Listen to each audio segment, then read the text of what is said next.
today it's quite an exciting day for Classiq because yesterday we officially launched our Tokyo office.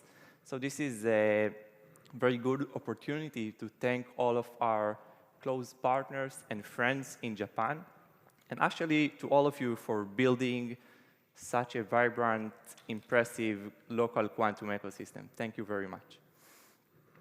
In order to realize this new era in computing, obviously we need hardware and software. From the hardware perspective, well, we are in good hands, right? Many companies, tech giants, national labs, government, startups are building quantum computers, and the progress is pretty much amazing. And what about software? Well, software is a challenge. The challenge is we don't yet really have a quantum software stack. And therefore, the development is limited to gate-level programming. If you ever had a chance to develop software for quantum computers, you know that it looks like that, right? It's Python. That should be convenient, but in essence, it's gate-level. You need to apply quantum gates on qubits with some building block, and this is nice. You can definitely build some toy circuits this way. If you are a leading expert, you can maybe scale to a few dozen qubits. But if you want to build something meaningful with hundreds and thousands and then millions of qubits, obviously this is not something that could be done at the gate level. And exactly for solving this problem, Classiq developed the first operating system, true compiler, and IDE for quantum computing software. Classiq was established 3.5 years ago. We are a team of 65. Most of us are located in Tel Aviv, but we also have offices in Tokyo, in New York, in Amsterdam. We are truly honored to be backed by Japanese investors, Sumitomo Corporation and Entity Finance. And again, thank you so much for the continuous support. Now, before I'll specify exactly what we do, let me again specify what we don't do. So quantum software without Classiq looks like that. Basically, you are in charge of developing the software, the circuit. You need to apply gates on qubits. You need to do the optimization, and of course, to take care of the functionality. Then the last mile is automated, right? We have transpilers that can take the last mile of hardware adaptation. But the one who designed the circuit is you. With Classiq, it looks very differently, because what you need to do is specify a functional model. And then the rest of the process is automated. So from the developer's point of view, what you need to specify is what you want to achieve, what functionality you want to achieve. It could be some finance model or molecular simulation or anything like that, basically. But it's totally hardware agnostic and stable over time. A model that you create today could be relevant in a few years. What is constantly changing is the hardware constraints, right? Like qubit count, gate set, gate fidelities, connectivity, and so on and so on. So the gate level synthesis is done automatically. This is what Classiq does, the Classiq engine does. And basically, it embeds both the functional model and hardware constraints, and then it goes through a large design space of many possible circuit implementation, and it chooses the one that both meets your functional demands and answers the hardware constraints.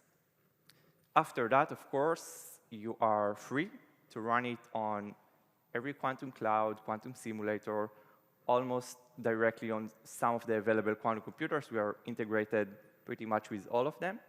And for the user, it creates the full flow of modeling, synthesis, visualization, and execution.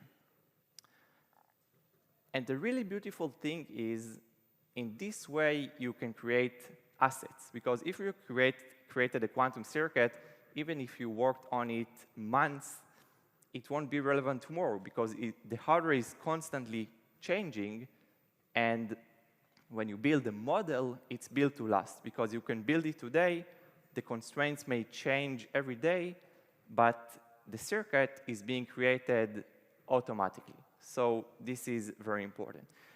Now, too many slides already. Let's take a look at how it looks like. So what we're going to see here is the automatic creation of quite a complex HHL circuit with many dozens of thousands of gates.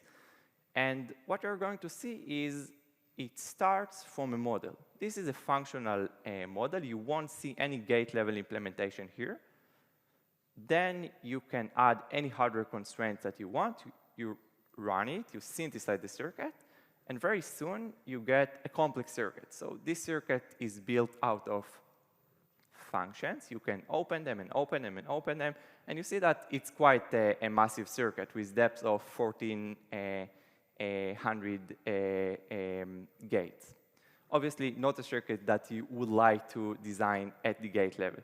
After that, of course, you can run it. In this case, we'll simulate it. It's a small circuit, so it will be very fast, and you get the results.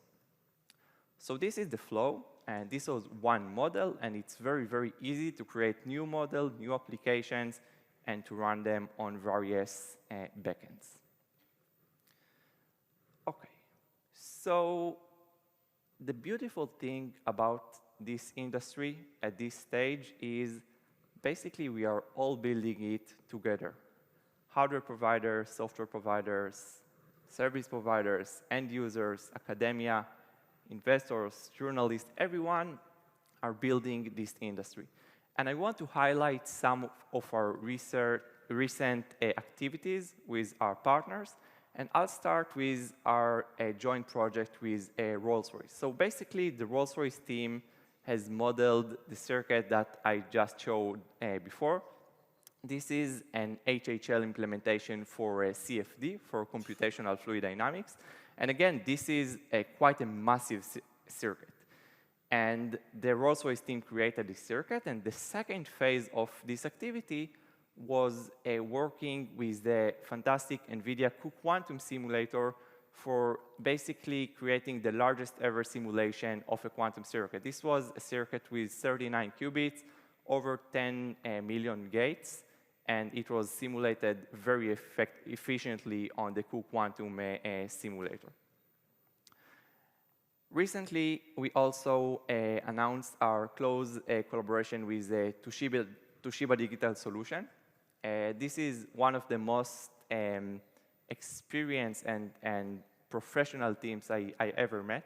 And the beautiful thing about this team is the specific team had no specific quantum background. Actually, these are machine learning experts that very fast onboarded into quantum computing software, and they're creating quite an impressive applications in various applications areas. We also partnered with KPMG because obviously in the coming years, many enterprises will need quantum software education and POC development. And jointly with the KPMG service team and professional services team and the Classiq platform, we build the full stack for end users. With HPE, we are building the quantum stack for HPC. Basically, quantum computers are going to be part of the HPC stack, and obviously we want to enable HPC developers to also develop software for quantum computers in a hybrid way. So in this flow, the development is done on the Cray stack, which is the stack of HPE for HPC software. The Classiq synthesis engine is the backend that creates the circuit on top of Cray. And then the circuit could be simulated on an HPC or, of course, run in a hybrid mode on quantum computer and HPC.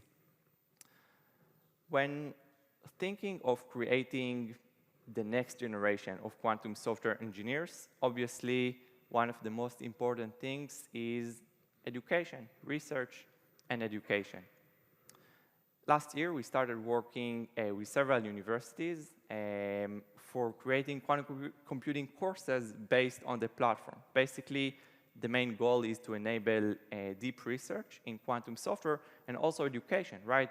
To educate the next generation of quantum software engineers wouldn't have to be physicists. They could be computer scientists and people from many other faculties. And recently, we joined forces with Microsoft to launch a global academic program, basically dedicated exactly for that, dedicated to bringing the Classiq platform on top of Azure Quantum free for academia. And we already have users in over 300 universities, and the user base is growing very, very fast. We are very, very happy to have many users here in Japan, and we hope to have many more. And with that, basically, I would like to finish, and thank you so much. And also, we have some time for questions if you have some. Thank you.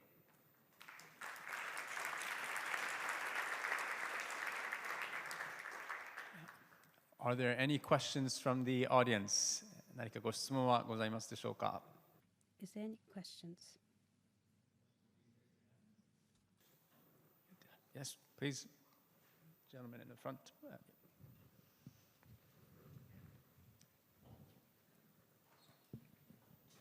Thank you very much. I heard you're running a hackathon next week. Can you tell us a bit more about that? Sure. It's in the UK, and we are participating with Microsoft and Rolls-Royce as partners, and the main focus is going to be on the development of various use cases in quantum software and applications, and running them mainly on the IonQ machines via Azure Quantum. Yeah, should be fun. Invited. Thank you very much. Sure. We have time for a couple more. まだ時間があるので、ご質問のある方は挙げていただければと思います。よろしいでしょうか? Any other questions? はい、gentleman in the back of the room. There you go. Thank you.